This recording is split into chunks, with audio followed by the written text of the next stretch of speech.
Hi, this is Dan Hooker, faculty at Cornell University, and you're listening to the CPG Guys.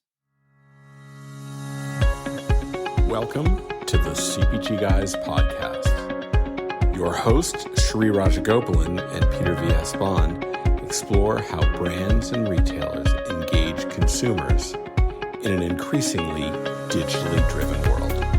And now, here are the CPG Guys. And welcome to this special episode of the CPG Guys podcast.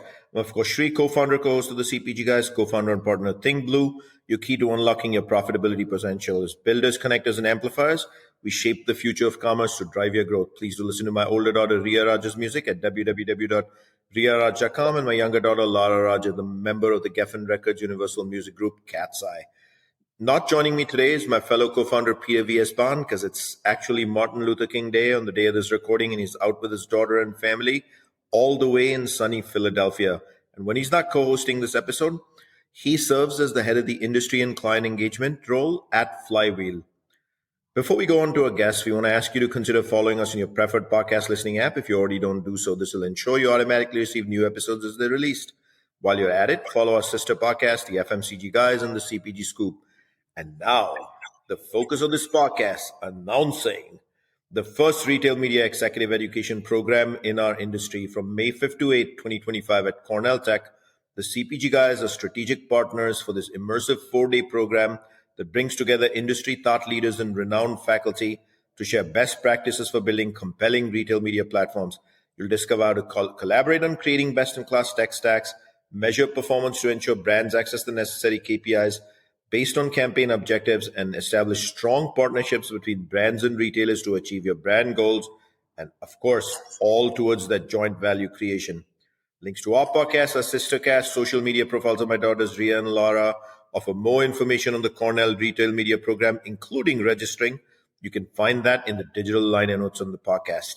And now, the main event.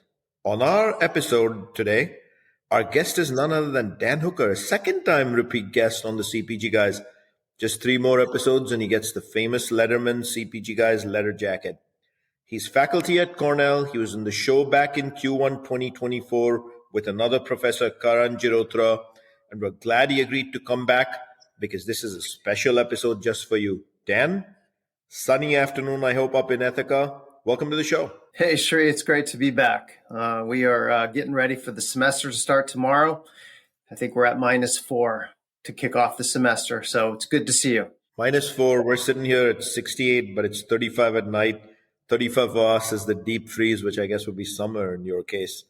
But, usually day one back on campus has got to be one of the most exciting days, I would think, of the entire year, because the entire campus, which was probably pretty deserted during the holidays, is now buzz with activity. Yeah, it's good to see the students back. If you walk around campus now, the sororities and fraternities are holding their sessions and group meetings. We have the cafes and bars starting to fill up. Students are coming in by bus.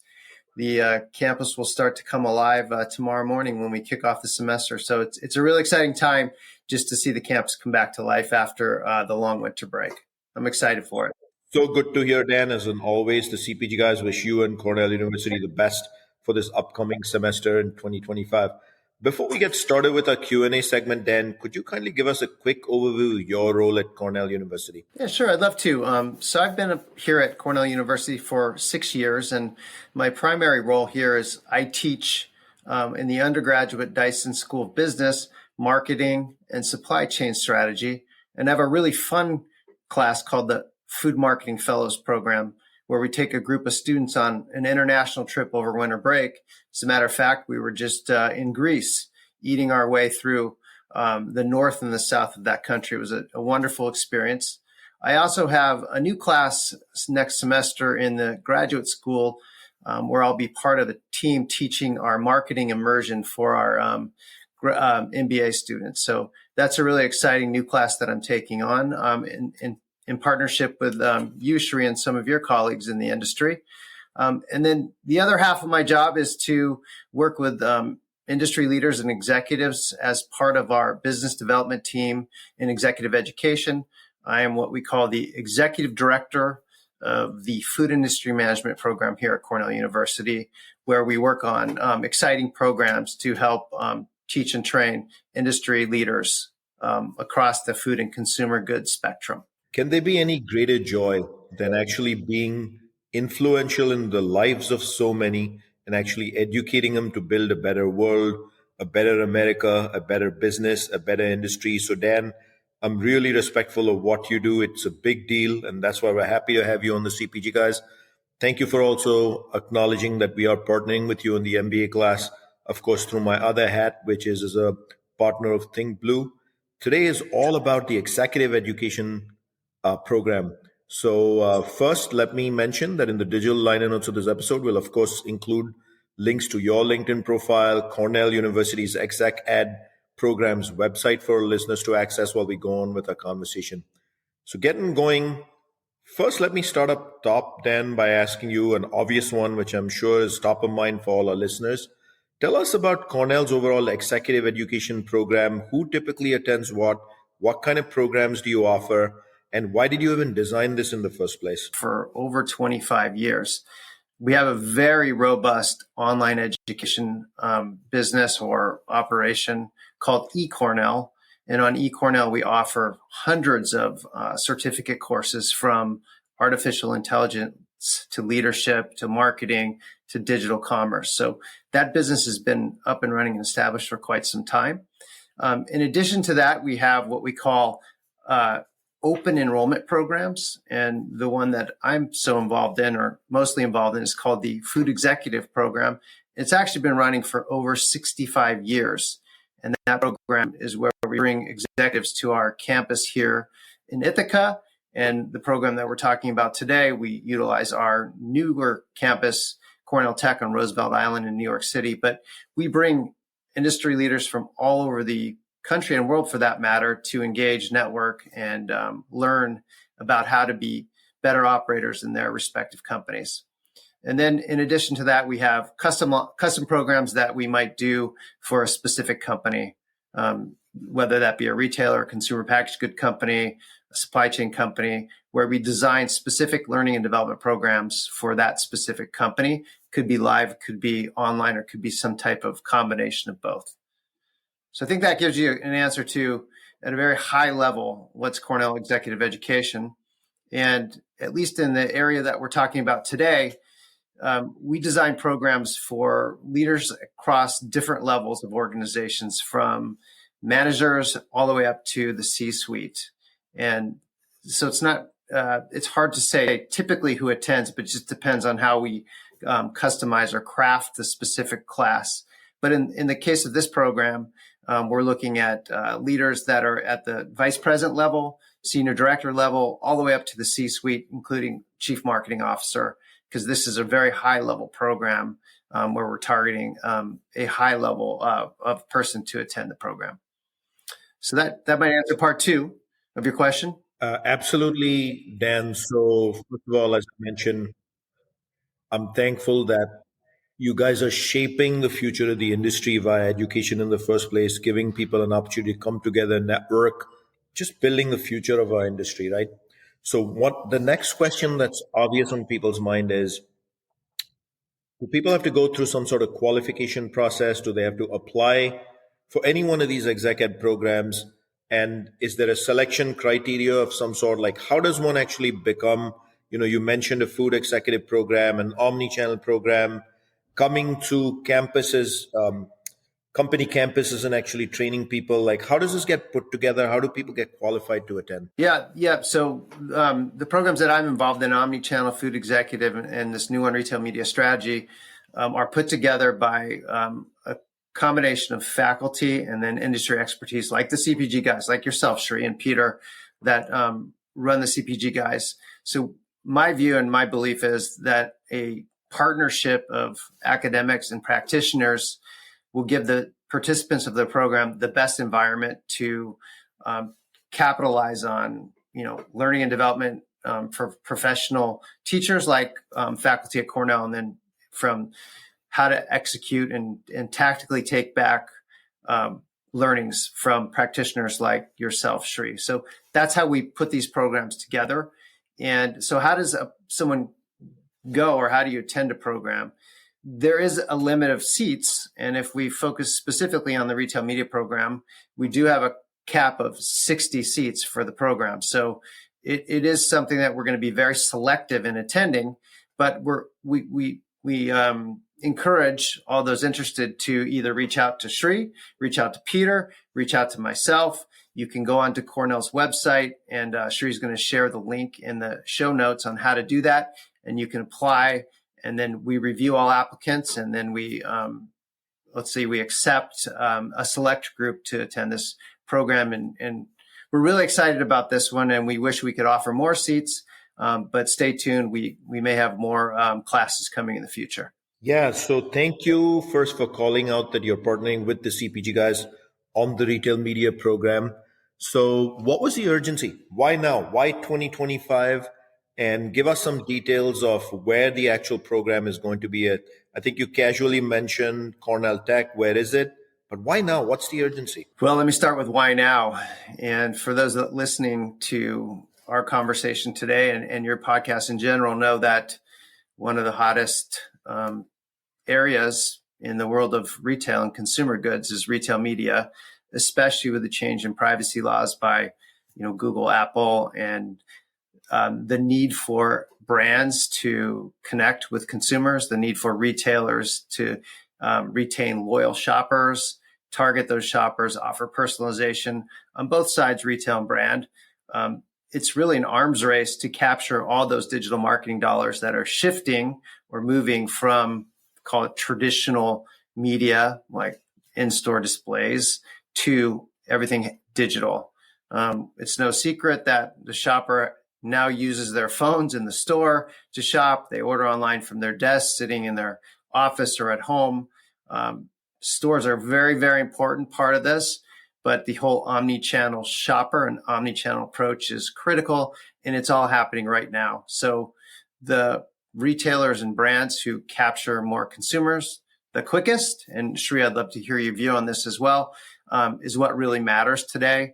And therefore, we believe that we need to educate both brands and retailers on how to navigate and how to best optimize in collaboration mutual business for both. So that's really at what I view a high-level view. I'm curious to say what you think. Why now? And then I can talk a little bit about where it's happening, where it's taking place. So Dan, if you look at the marketing funnel, you covered the lower funnel piece, and it's quite detailed over there of the why now. I'm going to go to the upper funnel piece. I still remember when I was a practitioner leading sales as the chief custom officer for the General Mills company. I still remember the day. It was March 17th, 2023, when business changed. There was a first time we experienced a volume slowdown in 3 years. The industry as a whole experienced has been for close to 2 years at this point due to SNAP dollars, EBT dollars, and then the government assistance checks slowly starting to diminish and get extinguished. And one of the areas that became a huge area of focus was, hey, when brands are losing households and they're losing it to private label and they're losing it to other smaller ankle biter, what's known in the industry as ankle biter competitors, what are tactics to kind of come back and gain those loyal households that you've had, but you're losing on the basis of opening price points to private label and store brands? And CMOs for the first time started taking a much more detailed involvement in retail media and the role of retail media in a media mix as opposed to retail media as a lower funnel sales activation engine. So now more than ever, Dan, it's important for brands, whether you're in a selling function, whether you're in a brand equity developing function, to truly understand the nature of retail media, which presents itself everything from upper funnel, middle funnel, lower funnel, all the way from awareness to consideration to conversion, and understand, is it a media engine? Is it purely a trade engine for the purpose of sales? Or is it all of the above? And does it belong in a media mix? And if so, how do we get there as fast as possible? And that's what this program will really aim to shoot for and educate levels of the organization that really need to understand this, which is VPs of marketing, SVPs of marketing, CMOs, VPs of sales, SVPs of sales, even supply chain folks who need to gear up and understand that when you're pumping dollars into lower funnel activation, you need to know what kind of volume to expect so you're never out of stock. That's one of the worst ways to spend media dollars, by the way, chasing to an out of stock item. So that's why I would say the urgency is now so that this conflict can stop in the industry. And if you're a retailer, the reason you would want to attend is from a merchandising perspective. If you're losing households and you're not part of the upper funnel conversation with brands, you're never going to get a lower funnel because this household just isn't showing up. That's the reason why a merchandiser should be attending. And if you're an RMN engine, of course you need to be part of this because you're shaping the industry's future. That's why now, Dan. That's the CPG guys' opinion. But I'd love to learn, where is this program? Yeah, so it's fascinating on how fast retail media is evolving. And of course, there's some very large players in the space and small players, and lots of questions for practitioners on both sides of the desk, retail and CPG. So I can imagine, and I know this for a fact, but technology is driving a lot of what's happening. So therefore, what better location to host or have this program than at the Financial and Technology and Media Center of the World, New York City, where Cornell has a campus called Cornell Tech. We just had our 10-year anniversary, and we have some fantastic facilities on our campus in Roosevelt Island to host this program. There's a great hotel called the Graduate Hotel where everyone stays, so we're all in one place.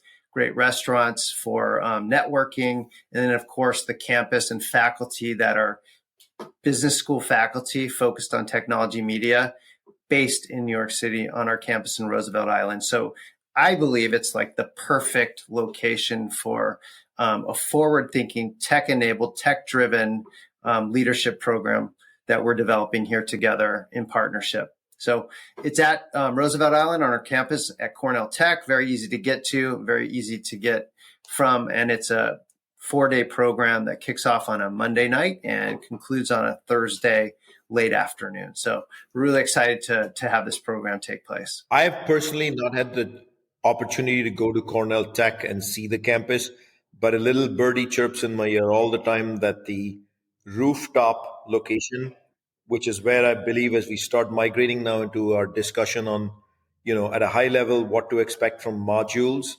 that the program kicks off with a networking reception and a keynote at a special location with amazing views of Manhattan East River, as well as off Manhattan itself. Is that true? Absolutely true. Imagine being on an island in the middle of Manhattan and feeling like you're actually on an island. That's what Roosevelt Island feels like. It's quiet, but up on that rooftop bar, you have this amazing view of the East River and Midtown Manhattan, and you can see the city lights. And if the weather is good, which has been in our omni-channel programs when we run them, amazing views, amazing company. The rooftop bar is outside, great drinks, great company, great conversation. So that's where we kick it off. And Shri, you might have some insight, but we have some of the industry leaders that perhaps will be joining us for that kickoff dinner as our keynote speaker. Maybe we can't necessarily announce that yet, but we anticipate some really exciting speakers kicking our program off and being present throughout the program. Can't reveal it today, Dan, but it will be in the upcoming couple months. But we have an amazing keynote on the state of retail media in the industry on what I would call day zero or day one as part of the networking event. More importantly, Dan, I think the networking event serves a very important purpose, and that is practitioners from brands meet with your peers from sales across disciplines, across categories in the center store, and then meet with the actual RMNs who's who, so you can have those discussions yourself.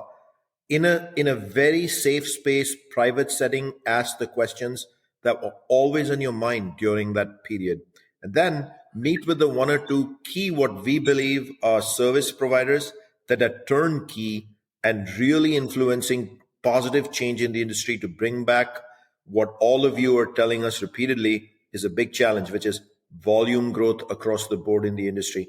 So I, for one, am certainly looking forward to that networking evening, as well as meeting who's who in the industry in media and retail media. So let's have a discussion then and see if we got this right on modules, right? So as we you and I started talking about, you, me, and Peter for that matter, and even Think Blue, because Think Blue will be part of this curriculum in education as well. What are we actually bringing to the table here in terms high level in terms of the modules, right? One of the things we heard loud and clear is clarity on is retail media or not. So we're definitely going to address is retail media or not. Is retail media a new phenomenon? Is it old? Has it been around forever? And then how do I start thinking about if it is media? How do I start thinking about it? There's been a lot of confusion on what sort of tactics constitute retail media in the first place. So we're going to jump into that. We'll get into more conversation, you and me, on what that really means, because there's all types of inventories. And then we evolve from there into helping build joint value conversation between a retailer and a brand. How can you positively change the industry to bring back volume growth via joint value creation in the first place? And none of this is good unless you can measure the investment. Brands are investing, retailers are executing. So what's that measurement framework? What kind of data is available to anchor that measurement framework? And then the key word of all of this is ROI. What KPIs really matter? And also dispel the myth of what KPIs don't matter, because all too often, Dan, I hear ROAS is the only way, and IROAS is the only way. And is that really the fact? And then it's important to understand the world around us. So what are some global perspectives? For example, in our partnership with Uber Ads, we know Uber is touching the whole world with retail media. I was in Japan just over the holidays, and I saw a bunch of Uber media actually running on Ubers that I took. Of course, I got to see Cat's Eye on most of the cab rides I went as well, because they were performing that week. But the world of media is changing every hour, every minute, by the day, by the week. We're going to cover those. Of course, there are some ethical considerations and challenges in retail media, especially with AI and content. And then, to be fair, Dan, I think there's some immersive learning. It's important to ask the room, did you learn? And some of the best ways you can ask someone, did you learn, is actually do a workshop with an outcome to tell us, did you learn? What did you learn? And that sums up kind of high level what we're doing. Thoughts, Dan? Do you agree? Do you think we're missing something? Yeah, I would agree wholeheartedly on how we've put this program together. We have some of the best faculty at Cornell University, professional teachers, retail and consumer practitioners like yourself. Some of the sessions that you talked about, like the history of retail media and how to build a successful retail media strategy, will be on day one. You mentioned collaboration and partnership and the importance of working together, something that we're really focusing on day two. And of course, the return and measurement. As I talk to consumer goods companies, I have a handful coming to my class this semester. When I talk about retail media, the first thing that often comes to the conversation is return on investment or return on ad spend, or, boil it down to simple terms. What on earth am I getting for the money that the retailers are asking me to spend? These are all the things that we're going to focus on during the program. And I'm going to quote someone in the industry. And you mentioned, Shri, this is a very safe space. It's closed. We're not opening it up to the media. The networking and the conversations that happen is, and I quote, "This is where the magic happens." I think I heard that from you, Shri, but it's in these sessions that the magic happens. And let me just give you a great example. In our omni-channel program that we have as well, we invite food retailers, non-foods retailers, retailers in the sporting goods space.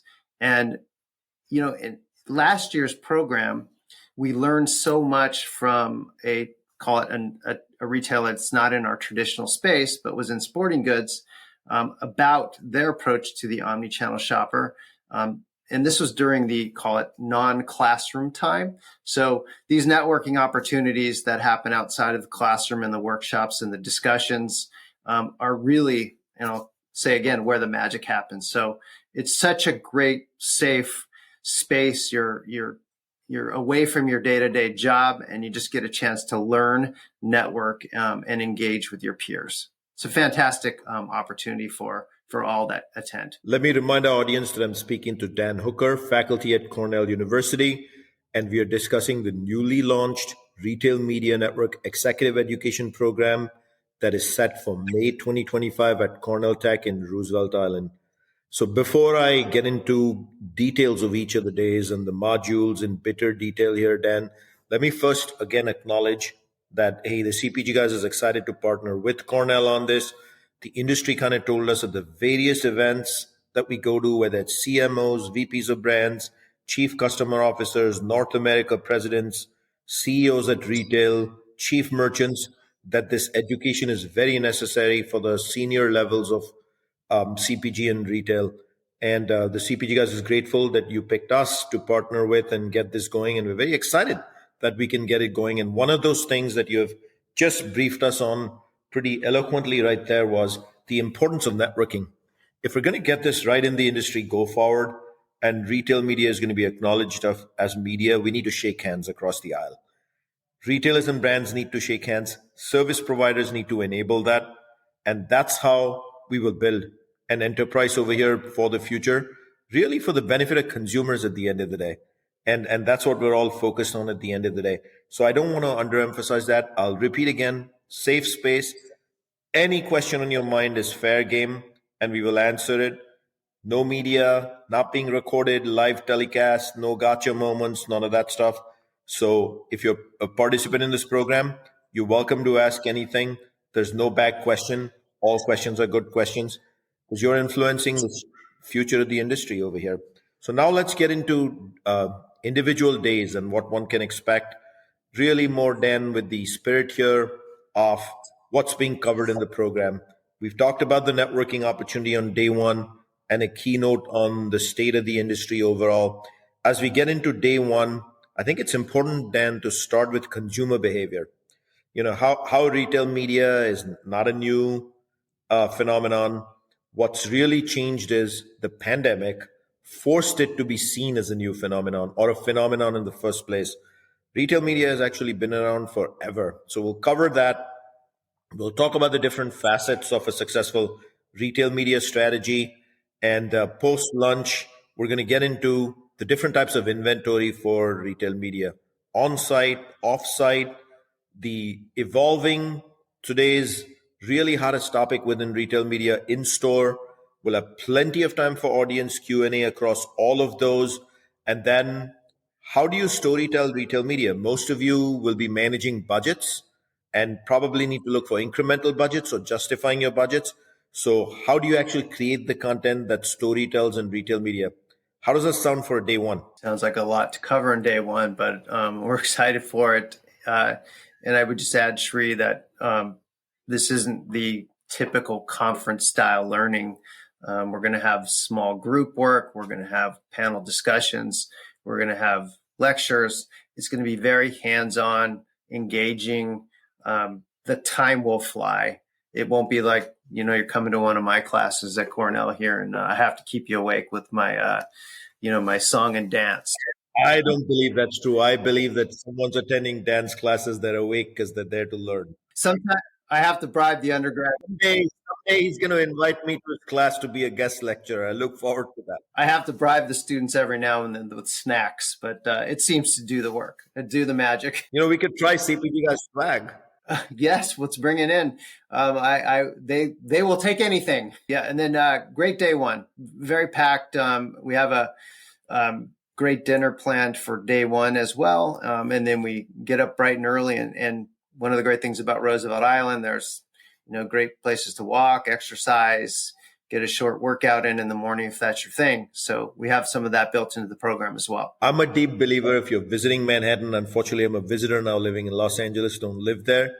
There is no way you come to New York City and don't get up early and enjoy a walk. I mean, that is the only city in America where you can walk a mile, 2 miles, not have to worry about anything from safety to just views or just people watch across the board, right?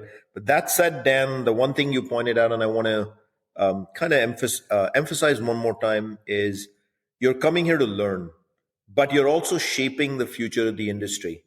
As senior leaders, this is not a conference style presentation where you take, four paragraphs of notes after 4 days or look to fill 2 pages with notes on what with bullet points, you're actually going to participate because you're shaping the future of this industry. Very immersive, and the quality of the education is only as good as the questions you ask and the feedback you provide and what you take away with you. So do plan for that. So as we evolve into the next day, obviously after we recap the learnings from day one, fairly immersive day one, we walk into the data and analytics part because this is once you set a strategy, you got to be able to measure the execution and the outcomes. So what sort of data is available in the first place? There's a very important word that's floating around, and I'm not referring to mops and brooms. It's called clean rooms. Your thought on clean rooms and audience building, Dan? Well, clean rooms enable, call it the ability to share information in a safe way. And therefore, I think it's a big part of how collaboration is going to happen going forward. Can't do it without. I don't know if you ask CEOs of retailers and CPGs, I'm sure cybersecurity and data and the potential to be compromised is a topic that's high up on their concern list, if there's such a thing. So it's important. Yeah, Dan, I think you've highlighted something very important here, cybersecurity and the security around data privacy and protection. How is this done? Assuring people that the protection of data privacy still stays in place. And given that we've had a couple of hacks in the last 90 days of a couple of large retail ecosystems, how is this done in a secure manner? Clean rooms definitely enable that. Then we get into audience building, targeting, focusing on the right audience, and then the emerging technologies that are available, which is really in-store media. And then I think it's also important to understand Cornell's viewpoint. So we'll have academia come in and talk to us about Cornell's viewpoint. You talk to who's who in the industry as Cornell. You also work with some of the brightest students and also some of the largest companies in the world. So love to get your viewpoint on the academia presentation and what to expect. Well, the faculty will be interspersed throughout the program and will be facilitating a lot of the program and a lot of the sessions. A couple examples. We have some top thinking in consumer behavior and research around how consumers buy. So that's a part there where our Cornell faculty can really lean in and provide a lot of cutting edge research and insights in the consumer. We also have leadership faculty, and once we have a session like this and we talk about best practices and implementation, leaders need to go back to their organization and make it all happen. So that requires leadership and how to create an organization that's focused on the future and success and going through the whole change management process. We have supply chain expertise. We have Karan Garotra, who's based at Cornell Tech, is an expert on artificial intelligence. And of course, AI will play a role in anything digital. So that's another faculty member that can really add value to the program. So there's many more to talk to, many more to add that will be joining the faculty. I mean, I have 30 plus years of experience, and you'll probably get tired of seeing my face as MC and host of the program along with you, Shri and Peter. So I'll bring my expertise as not only a retailer, operator, marketing, merchandiser. I had lots of years in private brands, which plays a big role in retail of the future. So I think combined faculty, our experience, and then of course, any participant that comes is going to add value to the program just by being there and participating. So it's just a great recipe for curating, crafting the future of the industry. Fabulous, Dan. I have a strong suspicion, given your background, the CPG guys will be asking you to be part of the academia as well. But we're going to reveal all that in the next 60-odd days, details of who's giving what class, etc. So then we said, hey, data, clean rooms, that's how you get to learn. But then ROI, very important part. So we'll be getting into both budgeting for the ROI, how you budget, different components of the budget, and then definitely how you calculate ROI, and try to bring us together for a discussion on what are the metrics that matter. Several metrics need to be reported out, but there's only 2 or 3 at the end of the day that really matter from a decision-making yay, nay go, no go standpoint. So we'll be discussing that. We'll get into the global perspectives, which are equally important to understand what's going on in the rest of the world that'll migrate over to the US. For example, in-store retail media has been around in Latin America as well as in Western Europe forever. And now it's migrating over into the United States. And then ethical considerations really with AI and content. And then what trends should one look forward to? You and I have already called in-store retail media.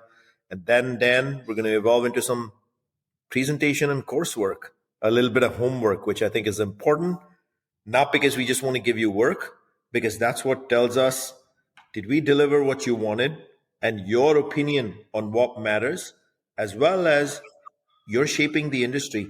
Tell us how you're shaping the industry. We'd love to learn from you as well. So you'll break out into, and how's that typically done, Dan, in a Cornell exec ed program? Yeah, it's typically done. We put our participants this size of 60 into small groups of 4 or 5, and the 4 or 5 are given a challenge, or as part of the curriculum or the class, there's a project to work on. And just to use as an example, in our omnichannel program that we put together last summer, we had the participants utilize AI to answer a question around merchandising or product assortment. So we'll put the participants in a small group. They'll have a challenge. They'll have the night to work on the project. And oftentimes that's, at dinner or at a bar over a few, maybe not coffee, maybe some other types of beverages. And the idea is to work on this project, come up with a solution or a strategy, and make a very brief presentation on the final day. And that's also an opportunity for each of the teams and participants to ask questions, to engage, to dive deeper into the subject. And there's a lot of learning that takes place there. For those that don't like to get in front of a group, it could be a little bit intimidating, but you have a team behind you and great faculty support. So it's a great learning opportunity. So in this program, we will have some homework, a project, and the opportunity for each participant to engage. To be honest, and every exec ed program I've attended in my life, I've looked forward to the presentation part myself. I wanted to be a part of it to express my views, but more importantly, the other presenters, different topics in the room, to learn from them what they had to share as well. So I for one, definitely look forward to that part of the segment because I love doing that. And you have already pointed out, Dan, but we'll be mixing people in small groups, but diverse backgrounds. So you might have a retail media provider with a practitioner from brand, with somebody maybe on the commercial side, with somebody from faculty. Maybe Dan himself will be in your cohort for the presentation. Maybe Peter will be from the CPG guys. Maybe Parag from Think Blue, but we look forward to this.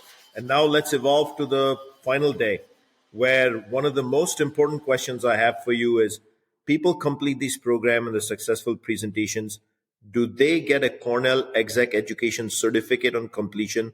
And how does one qualify for it? They do. Every participant that completes the program will get a certificate in retail media strategy from Cornell University.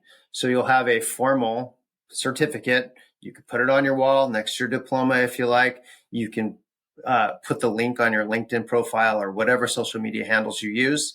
So it's an official certification from Cornell University. In addition, there's continuing education credits that you can apply for too, or get and receive. So you do get a genuine or a real certificate from Cornell. So Peter's already a graduate from Cornell University, so he might help us issue some more. I know Peter shows it off every single time on LinkedIn. So for everyone here that does come to the program graduate, of course, you can showcase it on LinkedIn. But more importantly, that certificate is proof in the pudding that you're here to influence the right positive change in the industry and return to volume growth via retail media as one of the mechanisms to get there.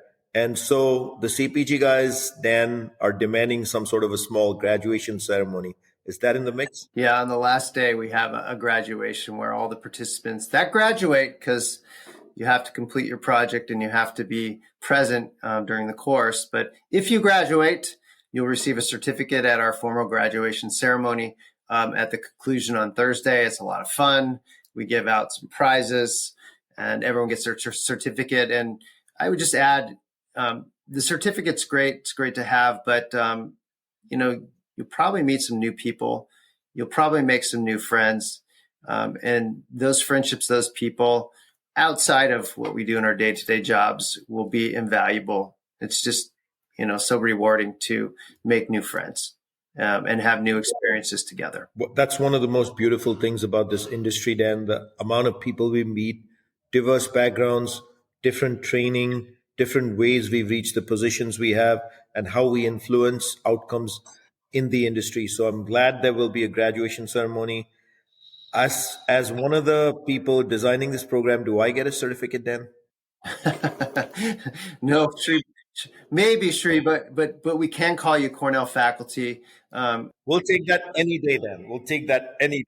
I'll be evaluating that week how you do and how you perform. I will promise to be on my best behavior, and I'll make sure Peter does that as well. So how does one, remind us again, Dan, how does one register and attend the event? And is it different to register and qualify if you're a retailer of representing a brand or a service provider? No, it's not different. We're accepting participants from both brands and retailers and supply chain companies and consulting firms, technology companies. So we're not necessarily screening out, and we're welcoming all. So there's a couple different ways. And you'll probably post in the show notes the link to apply to go to the program. You can reach out directly to Shri, you can reach out directly to Peter, myself at Cornell University. In fact, if you're just listening to this, you can actually put in your search bar Cornell Retail Media, and more than likely you'll show up on our landing page, and you can apply that way as well.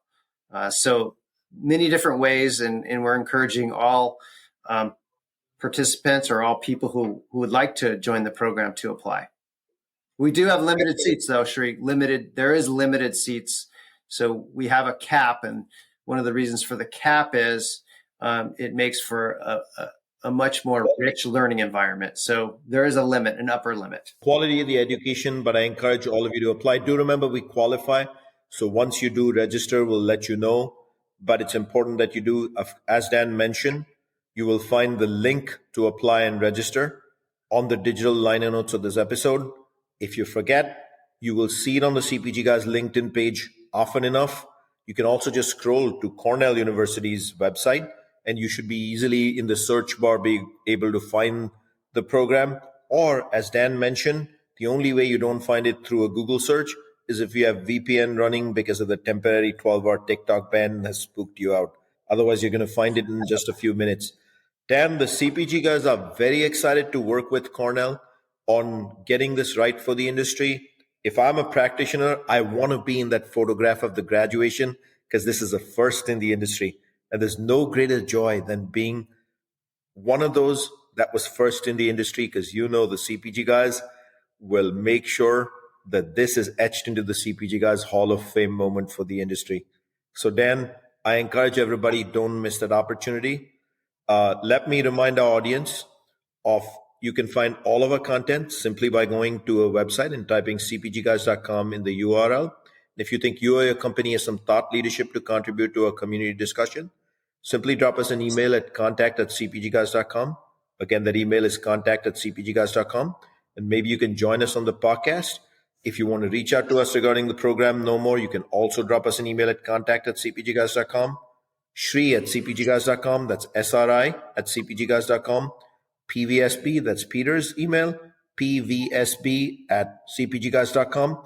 Reach out to us that way. You can also ping us on LinkedIn, and we'll be happy to chat with you. And maybe you can also join us on the podcast in the future. Don't forget to drop us a rating at cpgguys.com. It's important because it tells us how we're doing, but most importantly, the review tells us if we're having the right conversations like we are on retail media right here. To our followers on LinkedIn, we can't thank you enough. We can't thank you enough for the clicks, likes, direct messages, for engaging with us on conferences, coming on the podcast, and to all our sponsors throughout the year. A big thank you. You make the CPG Guys happen.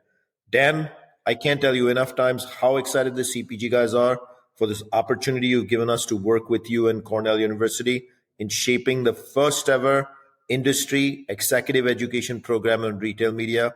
Thank you for joining me on the show and this opportunity. Thank you, Sri. I'm grateful. I look forward to May. I look forward to those wonderful views. I look forward to now being able to say faculty at Cornell University. For all of you, I look forward to the certificate. But most importantly, what Dan and I look forward to is you collectively shaping the outcome of retail media for this industry. That's a wrap of this episode. See you soon on another episode of the CPG Guys.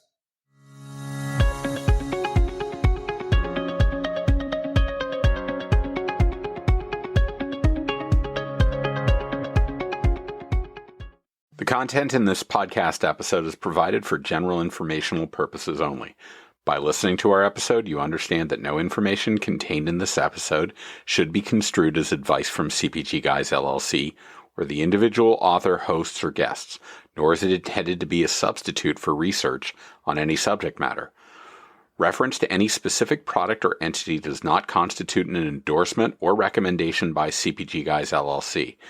The views expressed by guests are their own, and their appearance on the program does not imply an endorsement of them or any entity they represent. The views expressed by CPG Guys LLC do not represent the views of their employers or the entity they represent. CPG Guys LLC expressly disclaims any and all liability or responsibility for any direct, indirect, incidental, special, consequential, or other damages arising out of any individual's use of, reference to, or inability to use this podcast or the information we present in this podcast.